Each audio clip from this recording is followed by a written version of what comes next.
So this week we're focusing on descriptive paragraphs, descriptive essays, descriptive structures, descriptive words, descriptive etc., right? Verbs, all of that stuff.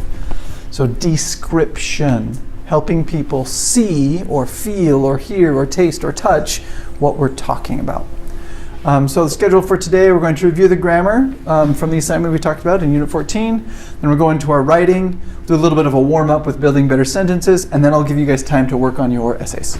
Okay? Or sorry, your paragraphs that we were doing yesterday. And we'll take a break, and then we're going to talk about descriptive essays. What's the structure? What's the idea? What are they? What are they used for? And so forth. We'll analyze 2 of these descriptive essays that are inside of the book. We'll look at the pieces. Why is it a descriptive essay? How do you know? What's the purpose? How clear is it? What's the clarity? Is it coherent? Etc., etc., right? We'll go through all those steps. And then, well, I guess kind of built into that, but part of that is the basic structure of an essay. You guys know most of this, but there might be a couple little things. We'll just review it quickly, what it looks like. Any questions? No? Awesome. Okay, let's get going. So, review of the grammar. Pull up the answers right here.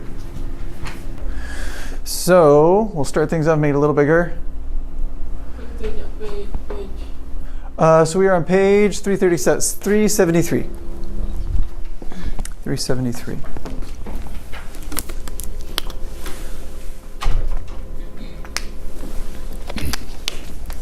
Okay, so here we have BBCB.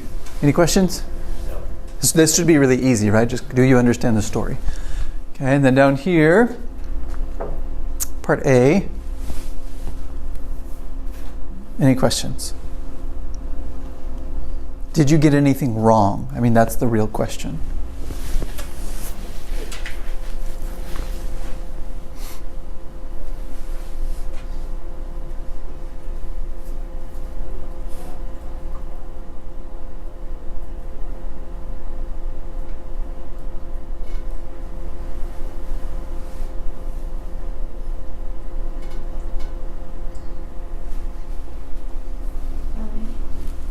Which one?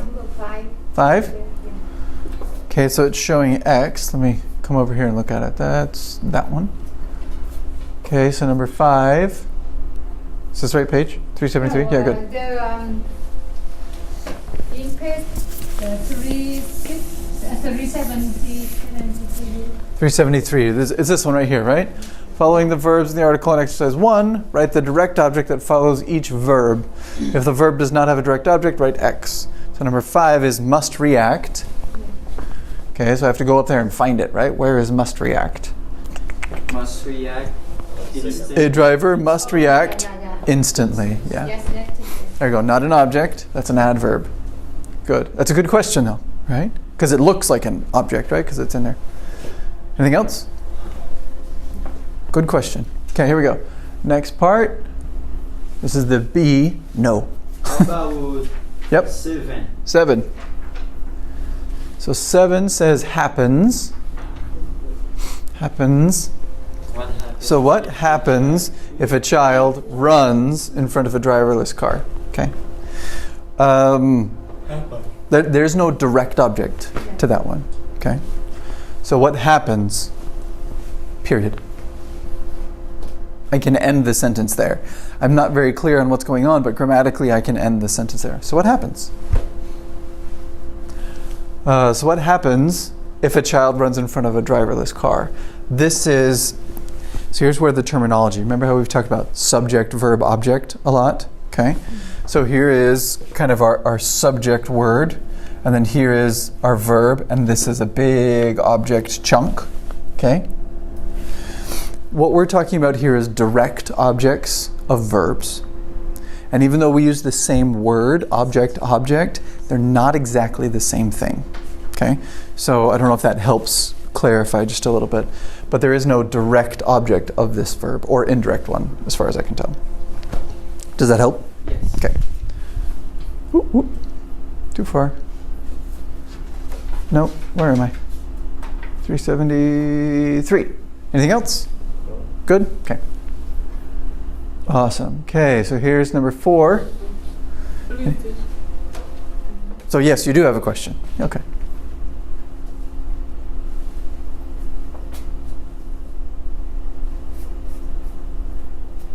Okay. Alrighty. So number 4, exercise 4. Is this true and then what? Incomplete? Oh no, transitive, intransitive. That's what they're marking. Okay.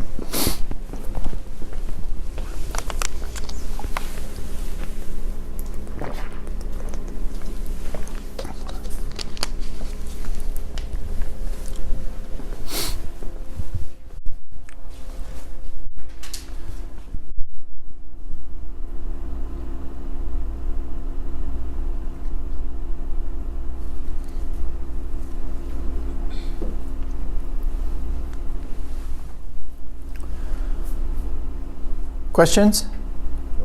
No? Awesome. Next. Number 5. There's the start of it. Good? Okay, the beginning. Okay, let's come up here. There's the rest of it. Oop, there we go.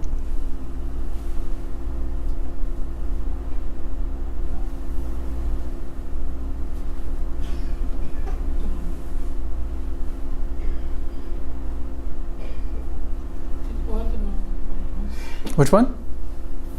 Which exercise? So this is 5, right? This is exercise 5.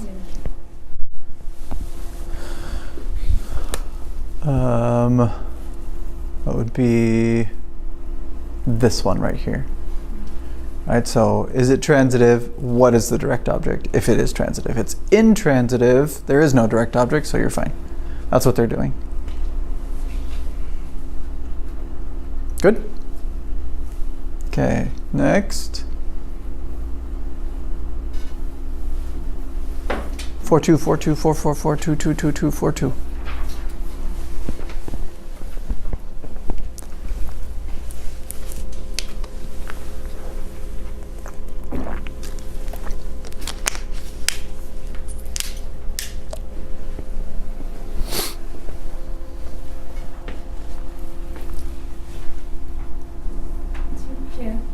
With you article.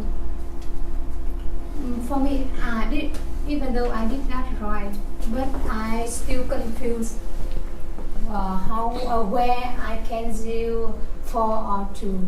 Okay. Yeah. Okay. I found this confusing as well. How many of you understood really well what they were explaining?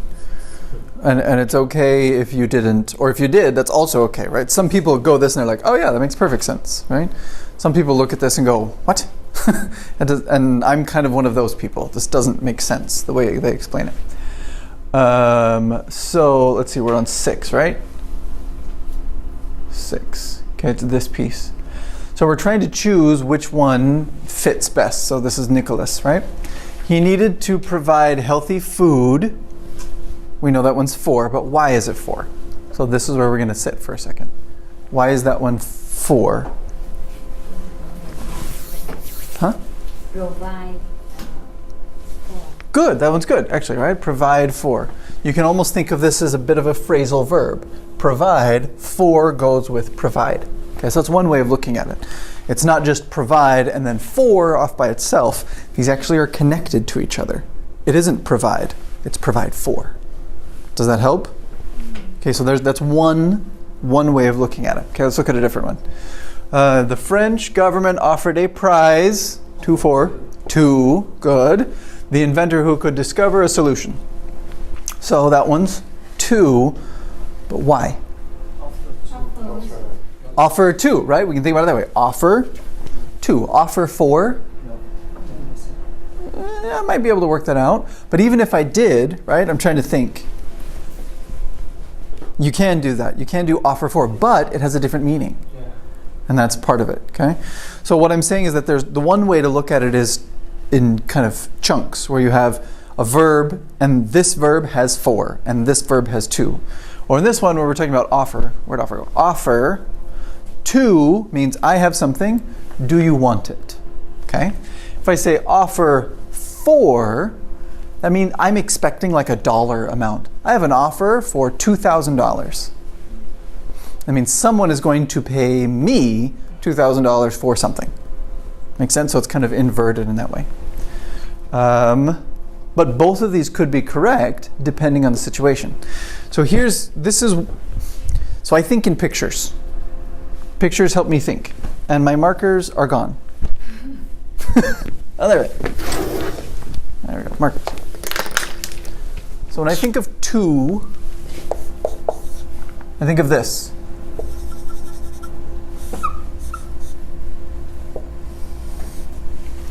That's the image that I have. From here to a point, and then it stops.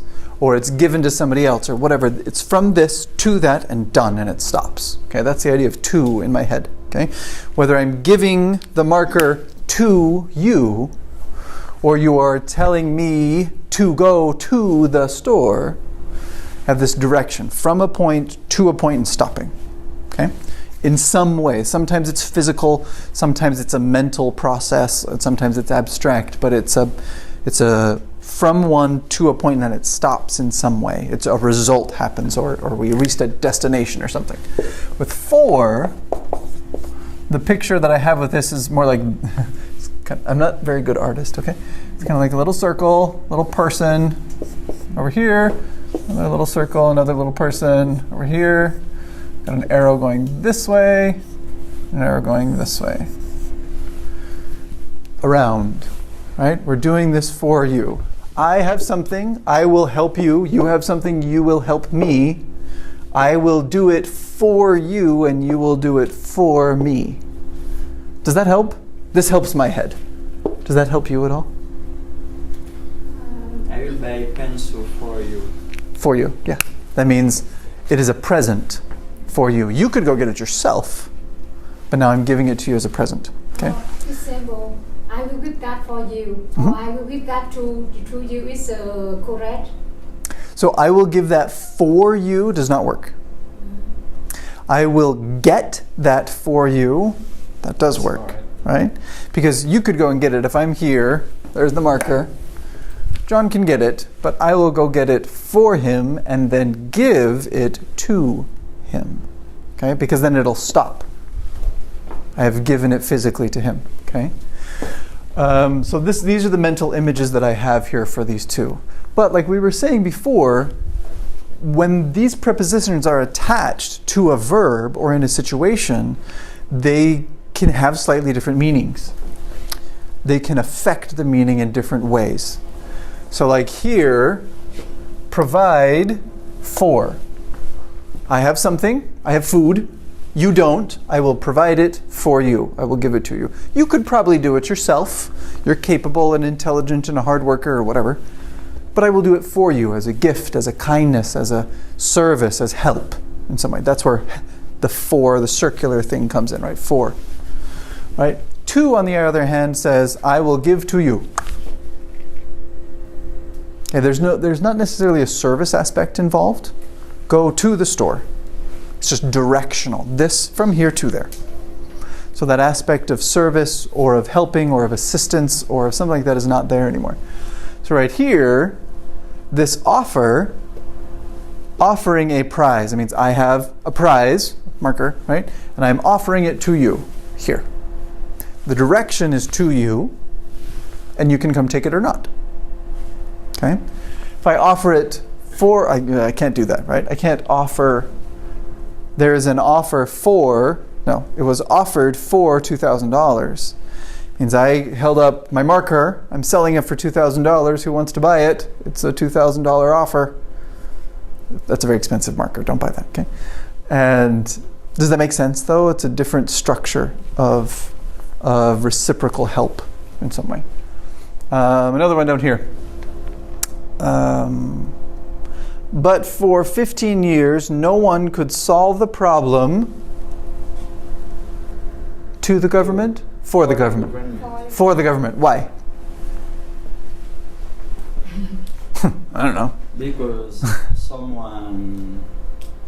The problem. The government can resolve it by himself, but someone will do it for. Exactly. A service, outside help going in some way for the government. Okay. Another one down here. Then in 1809, French chef Nicolas Appert showed his ideas for the government. Show to, right? Show. Exactly, okay? So it's show to. I'm going to show this for you. Okay. So if I show, no, because we can do it, but it has a different meaning. It's just like offer, right? So I will show this. I have my thing. I'm hiding my stuff back here. I will show it to you. So it's here physically.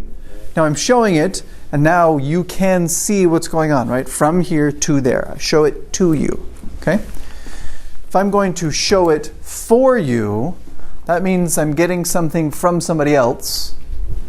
You're supposed to show it, but you don't want to, you're afraid. So I will come and do it for you. Service, helping. Oh, that means for Thank is you. it something is a help. Often, okay? Yeah. So it doesn't necessarily need to be help, but it is some kind of reciprocal action, usually of assistance, of providing, of helping, of serving, things like that, usually, okay? Let's see if we can find anything else in here, right? So that was showing to, okay? He recommended using glass bottles in high temperatures to keep food safe for people, right? So we will do this for the people. We are serving and helping the people with this thing, okay? In 1810, after testing his idea, the government gave the prize to, right? Why? Because it's another group to another. Good, right. Government has the prize, you don't, I'm giving it to you. There you go, now you have the prize, not me. Right, so it's transfer, direction, something's happened. Okay, now the government could send fresh food to the army, right? Government has the food, army doesn't. Here you go, army, bam, to the army. From the government to the army, exactly, this cycle, okay?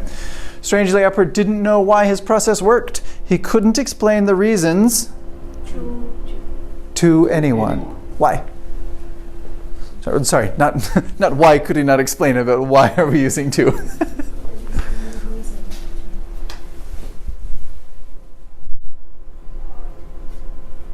Because it's correct, it's to, right? That's the right one. Why? The same the idea. True. What idea? I want you to explain it to us, okay?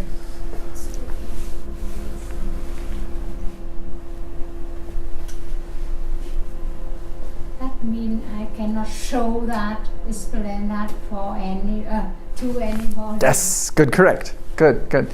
So the reason is a thing, and he doesn't have them, so he can't give them to anybody else, so it can't be done, right? But the idea, right, of from here to there, from him to someone else is the root idea that's going on here, and he can't do it. That's the only difference, but it's the same directional process. Does that help? These pictures help me a lot in doing this. To is this directional from here to there point, whereas for is usually some kind of a cyclical action in some way. Okay? Good. And notice how they match certain words. Okay? Especially when we get into phrasal verbs, which is for tonight and tomorrow. Phrasal verbs break all rules for prepositions and structures like that, okay? So we'll get into that in a little bit. Okay, no, we're still here. Here we go. We did this one, right? 2-4, 2-4, 2-4. Right, good, okay. And then exercise 7. Yeah. You could do 4, but it means something different, okay? And I'm with that sentence, I think it needs to be 2. Direct 7, 8, right? Number 5, right? Yeah, direct object, they say, right?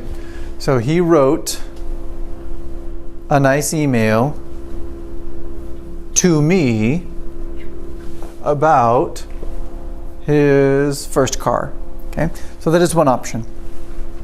But if I remember right, we're trying to, oh no, they say you can do that here, good, yeah. So you can do it that way, that'd be fine. Wrote a nice email to me. When you have both a direct object and an indirect object in the same sentence, the direct object almost always comes first. So in this situation, the direct object, they tell you, right, or sorry, the indirect object almost always comes. He wrote who, me, what, a nice email about his thing, right? He So wrote a nice email to me. This is something. right. And what you cannot do is he wrote to me a nice email. That is not English. Okay, and that's what the lesson is about up there, right? The order of it. So if I do he wrote to me a nice email, something's wrong, okay? He wrote me a nice email, or he wrote a nice email to me. Better? Two. Two? Yeah. Okay, so let's switch back here, number, unit 10, okay? I'm going to buy. Buy who? Okay, it's the direct indirect object thing that we were talking about just before. I'm going to buy For. this e-reader for her, but that's not the order. We don't get to do that, right? The choice is in this structure, what do we have to use? And that's the option. Okay? I'm going to buy her this. E-reader, yes, exactly, right? I'm going to buy her this e-reader, okay? So,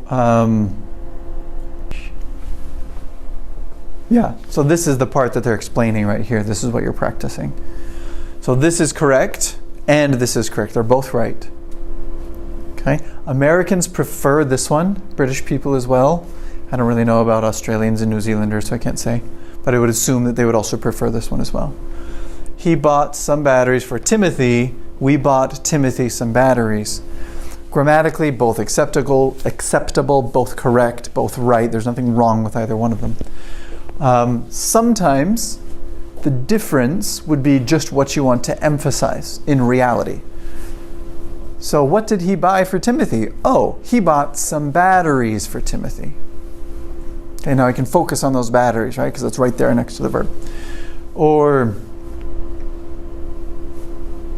who did he buy those batteries for? We bought Timothy some batteries. Right? Just the rhythm of the sentence. What's closer to the verb tends to be stronger. Okay, that's kind of part of it.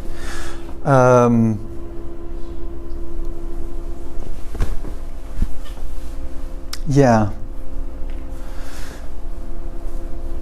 So I guess the tip for this one is, right? If you have verb, direct object, then indirect object in that direction, okay, then you're probably going to need some kind of a preposition there, a for or a to or an about or an over or something right here.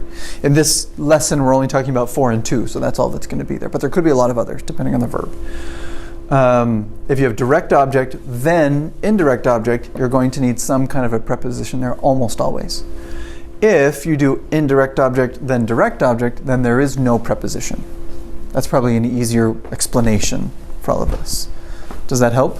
So teacher, can you return in the page 379? Yeah. With the number 2. 2. What is the difference between when we use for, in this case, I am going to buy her this e-reader. And another, what is the difference between this and I am going to buy for her this e-reader? I'm going to buy for her this e-reader is wrong. Wrong? Yeah. We never do that. Yeah. Minutes. What? It is minutes in your head. For I am going to buy for her something. For It her is this minutes. e-reader. Yeah. Do you mean meaningless? Is that what you're saying? Meaningless? So what happens when I hear that sentence, I go, what did she actually mean? Okay, that's what she meant, right? It's wrong. It's something that in order for me to understand, I have to rebuild the sentence in my brain, right? And I have to delete this. It's like, oh, what does that mean? Oh, that for shouldn't be there. Let's delete that. Okay, now it makes sense. Okay, so it is meaningless in some sense, right? When you add that in there, I want it to mean something, but it doesn't, so get rid of it. Okay, now it makes sense. Better? Does that help? So that means in daily life we never use that example. I'm going to buy for her Nope. the new iPhone. No. Oh. I'm going to buy her the new iPhone.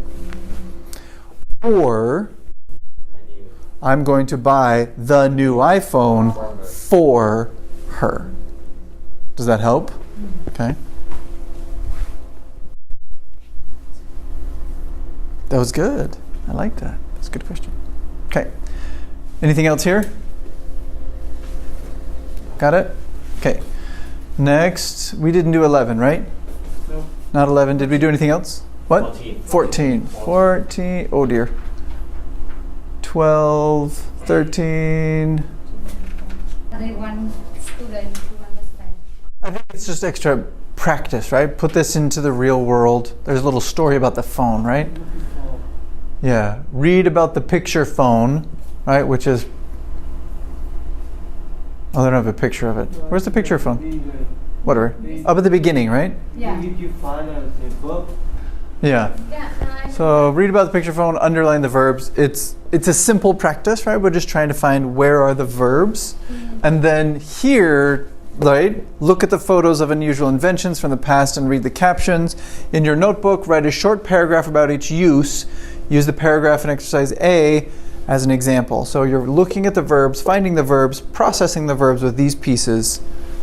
We didn't do all of that, so some of the exercise wasn't there. But this hopefully was really easy, right? Yeah, Finding the because verbs? Yeah. when I look in our lesson 14, unit 14, Mhm. it doesn't relate it with our lesson. I think I agree with you. It's too easy.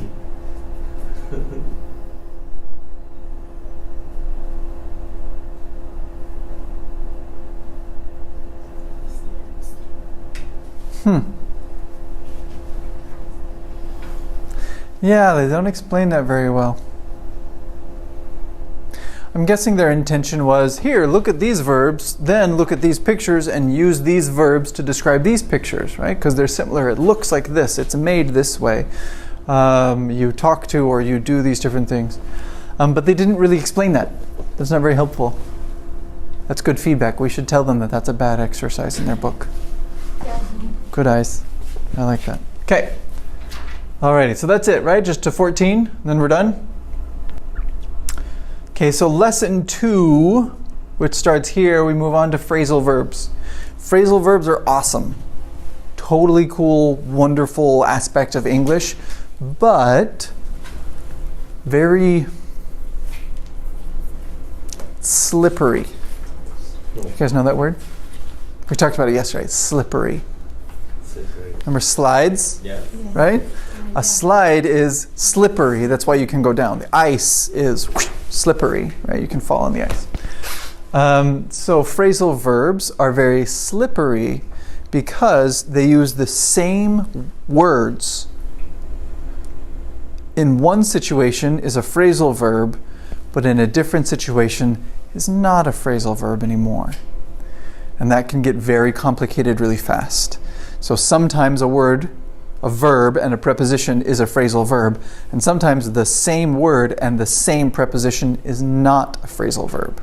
Okay? And we're going to talk about that. You guys can study that tonight. I have a big old list to show you to kind of help you guys focus on things that will be good for you. But we'll get that. That's a good idea. I'm going to, okay, good, sorry. Sorry, I had a good idea for you for tomorrow. This will be fun for those kinds of things. But this is due, work on this tonight, bring it back in tomorrow, and we'll go from there. Okay? Awesome. Okay, I'm going to let you guys take a break now. Sorry? This is 382 is where it starts. 382 is where phrasal verb starts. So this is the second lesson of the unit, and then we're done with the unit. There isn't anything else there. Okay. Alrighty.